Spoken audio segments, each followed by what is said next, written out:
Opinion Kamal Haasans' war on Sanatan Dharma exposes deep-rooted Hinduphobia. On August 3, 2025, Tamil actor-turned politician Kamal Haasan, speaking at an event organized by the Agaram Foundation, declared that education is the only weapon that can break the chains of dictatorship and Sanatan. He urged students to fight majority fools using knowledge and education, an unsubtle attack on what he described as Sanatan Dharma, equating it to tyranny and oppression. This was not an offhand remark. It was part of a long-standing pattern of statements and actions that betray Haasan's deep ideological hostility toward Hinduism. Behind the FAA of progressive intellectualism lies a deeply troubling Hinduphobic streak that seeks not reform but erasure of Sanatan Dharma's foundational place in Indian civilization. Nanan Haasan's remarks are reminiscent of the now infamous comments made by Tamil Nadu Minister Udhayanidhi Stalin in 2023, who compared Sanatan Dharma to diseases like dengue and corona, calling for its eradication. These are not isolated slip-ups. They represent a larger ideological blueprint rooted in the Dravidian political ethos that misrepresents Hinduism as nothing more than a tool of Brahminical oppression. Haasan, who claims to be an atheist but has admitted to evangelizing Christianity in the past, continues to demonstrate selective intolerance, particularly toward Hinduism. He has never used such harsh metaphors for other religions or religious institutions. The problem lies not with religion per se, but with the Hindu identity that Sanatan Dharma represents. Nanan Kamal Haasan's political activism and cinematic projects reflect a persistent effort to vilify Hinduism. In 2019, he infamously labeled Nathuram Godse, Gandhi's assassin, as Free India's first terrorist, solely because he was a Hindu. In 2017, he declared that extremism has spread even among Hindus, and that they have become violent. In 2022, Haasan dismissed the existence of Hinduism during the Chola era, saying the British had coined the term Hindu to club together Vaishnavites and Shaivites. This distortion ignores the spiritual unity and cultural continuity that Sanatan Dharma has always maintained among its diverse sects. Vaishnavism and Shaivism are not disconnected tribal cults, they are deeply embedded traditions within Hinduism. His views on films like The Kerala Story, which was inspired by real accounts of Hindu girls being radicalized and trafficked into terrorist networks, are equally revealing. While he dismissed it as propaganda, he has never acknowledged the overtly anti-Hindu content of his movies, many of which routinely mock deities and Hindu practices. From trivializing Lord Murugan in Kaadhila 1998 to turning Lord Shiva into a bubblegum-chewing caricature in Pamal K. Sambandam 2002, his filmography reveals a consistent undertone of mockery and ridicule directed at Hindu beliefs. Nanan Haasan's statements fit neatly into the broader Dravidianist strategy of painting Sanatan Dharma as synonymous with Brahmanism and therefore oppressive. This reductionist equation fails to understand or willfully ignores that Sanatan Dharma is not limited to any caste or community.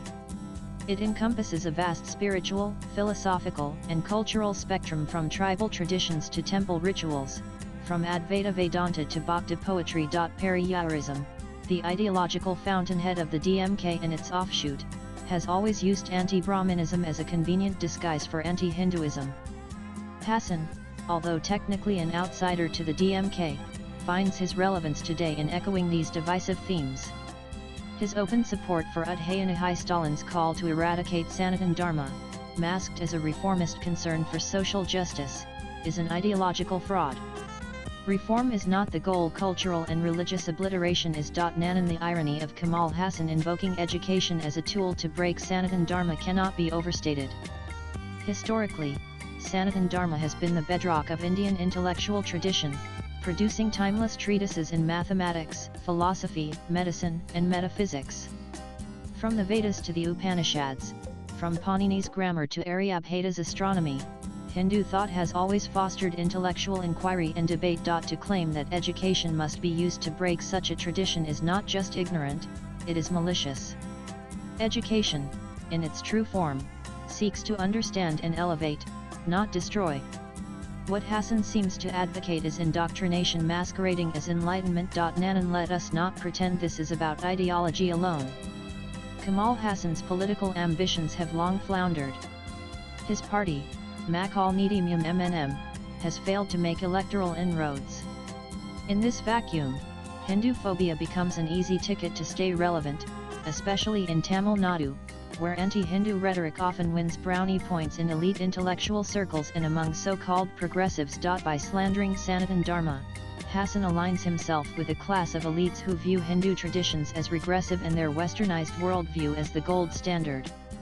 In doing so, he alienates the very masses, many of them deeply devout Hindus who once celebrated him as a cultural icon. It is ironic, if not tragic, that Hasan labels Sanatan as a dictatorship. The essence of Sanatan Dharma lies in its pluralism, its acceptance of multiple paths to truth, and its emphasis on inner liberation. Sanatan Dharma gave this land the Bhagavad Gita's call to Karma Yoga, the Upanishad quest for Atman, and the Bhakti movement's rejection of priestly dominance. It inspired Adi Shankara's Advaita as well as Ramanuja's Vishishtadvaita schools of thought that could not be more different and yet coexist harmoniously within the Hindu fold. If anything, Sanatan is the antidote to the very dogmas Hasan accuses it of being. Kamal Hasan is not simply calling for reform.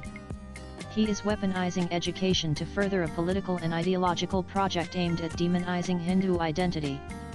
In doing so, he does a grave disservice to the millions of Hindus across castes and communities who revere Sanatan Dharma not as a tool of oppression but as a source of inner and social liberation. Let us be clear, this is not about freedom of speech or reformist critique. It is about deliberate, targeted, and consistent Hinduphobia. And it's time we called it out for what it is. In a Hindu-majority country, disparaging Sanatan Dharma may earn Hasan applause from the anti-Hindu echo chambers. But it will also deepen the divide between elites who ridicule faith and the masses who live by it. Kamal Hasan may believe he is breaking chains, but in truth, he is forging new ones of resentment, division, and cultural alienation. Swipe left for next video. Sanatan Dharma doesn't need to be broken. It needs to be understood. And perhaps, that is what Kamal Hasan fears the most. Nan the writer is a technocrat, political analyst, and author. He pens national, geopolitical, and social issues. His social media handle is Prasenjatunth. Views expressed in the above piece are personal and solely those of the author. They do not necessarily reflect NEWS18's views. Latest blogs.